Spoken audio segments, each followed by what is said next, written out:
Welcome to a quick talk on finding a good display in 2025. My name is Timothy Lottis, and this is the Neokino Graphics channel. This is going to be an educational look at modern displays. It's kind of like the carnivore guide, how to find a good display for real-time 3D, only meat, no sugar coating, objective look at the technology. I'm going to be using data from TFT Central and RT Inks, showing you how to utilize these resources to find a good display. I'd recommend diving in and reading the full review, anything that I referenced here, to get a complete understanding.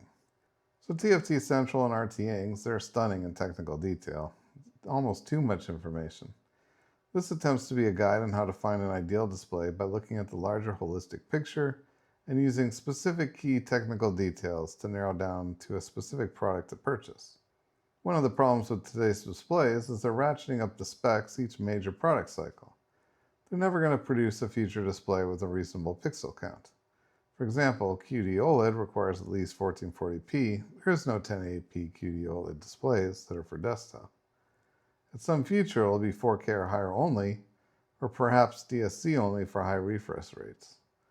OEMs, in my opinion, should take hints from the burger industry. Instead of forcing everybody to buy the 5-stack, why don't we just keep producing the single and kid size too? Let's define good. We really want something that's like a dumb calibrated studio monitor. Dumb as in a way of disabling all the image meddling. Something with fast pixel response and low latency. Something that's energy conserving as best as possible to the input signal across time. And that is very, very important. We want pixel quality over pixel quantity with high real contrast ratios without any hacks. Basically, this must taste amazing for GPU-generated graphics. Let's go through some terms. APL, this is average picture level, how bright the image is. DSC, display stream compression, this is a VISA standard. Local dimming, this is adjusting a zonal backlight in a non-uniform way. G to G, gray to gray, is pixel transition time. Static contrast is contrast without hacks, like dynamic local dimming. A stop, that's borrowed from photography. This is a doubling or halving of the light. Let's start with an IPS LCD, high refresh rate one. This is from a review from TFT Central. I go right away to the response time table. This is showing the table below, response times at max refresh rate in all of its different overdrive modes. If we look at the middle section, that's showing you overshoot, and there's red for everything in there. Also, it's asymmetric. On both sides of the divider, the gray middle divider, there's red on one side and green on the other. Asymmetrically poor overshoot, that's bad. That's going to have horrible energy conservation. Also, this is only 10.4 stops. That's it for contrast. I mean, it is a 1080p display, which is great, but the rest of this just won't cut it. In general, IPS LCDs are out for me. Next, let's look at MiniLED. This is a VA LCD. What about this? Also from another TFT Central review. This one has 11.7 stops of static contrast. It's not bad. It's not that great either. It does do some artificial fake limiting of its peak contrast and SDR modes, cutting out roughly a stop of contrast. However, the real fail is in its poor G to G or bad overshoot. So if we go back to the response times table and look at the overdrive modes, it doesn't really have a good compromise between either one of these. The ones that have better overshoot have bad response times, and the ones that have better response times have horrible overshoot. And the one in the middle seems to have bad in both, and it's really only 180 Hertz peak. So yeah, this one's not going to be good for energy conservation. These VA LCDs are just not going to cut it. They're not fast enough. Another problem with LCDs is local dimming. A long time ago, we used to measure panel uniformity. And if a panel had bad uniformity, we would denote that. However, nowadays, local dimming, we allow bad panel uniformity. But I don't allow bad panel uniformity. And we can look at this TFT Central review and actually see what the artifacts look like. Now, note that even when they try to limit local dimming, it's also a problem. So as the white window percentage drops, you'll notice that on some of these panels, like this one from the TFT Central review, it's dropping the dimming in the backlight for that area. Now this is an attempt to avoid the blooming or the perceptual uniformity problem. However, the result is that you get one stop of less energy. So that's also fail from an energy conservation perspective. So LCDs are out. Just like you cannot make a steak with a head of lettuce, LCDs don't have the core properties required. It's really down to the battle of OLEDs, WOLED versus QD-OLED. To talk about OLEDs requires understanding actual black levels. True black level and less true contrast is a function of the room reflection on the screen. I covered this in 2016 in my GDC VDR talk. Covered a bunch of actual measured black level examples. In 2023, TFT Central wrote the OLED black depth lie. Another fantastic reference. I would go after and read that whole thing to get a complete picture. They focused on the effects of room ambient exciting QD-OLEDs, similar to the behavior of CRTs where you can have room ambient affecting the phosphors. However, they only looked at diffuse ambient and not specular. Let's look at some effects of destructive interference anti-reflective tape. This is a Sony PVM CRT without any screen coating, and I have a mirror reflection of a window in the back showing some really bright area. That's the orange section. In the green arrow, you'll see some anti-reflective tape. This anti-reflective tape kills the specular reflection quite well. If you want to see some ideas of real-world black levels on CRTs, well, here's some examples. This is captured with a very bright exposure in daytime. We have a Sony PVM on the left. This one doesn't have any anti-reflective film, but it does have a little bit darker glass than the BVM in the middle. The BVM in the middle is uncoated. Thus, the room ambient really lights it up. It's quite gray in its black level. The one on the left there is the Sony PVM that I recoated. This one has a new anti-reflective film. Note it has a much better black level than the other two by a substantial amount. That broadcast video monitor, or BVM, that was in the center, is designed to work really well in a dark room viewing. You'll notice that it had a mid-gray black level in daylight. The glass, not being tinted, was designed to let more light through, and that works in both ways. It allows more of the phosphors being lit by electron gun, more of that light to get to your eye.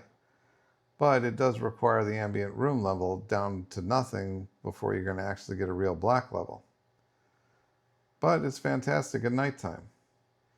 Now, if we were to tint that BVM with just like a car tint, yeah, we get a better black level, but we'd also get worse contrast. Only really the destructive interference anti-reflective films maintain and improve the contrast. All right, so let's dive into QD-OLEDs.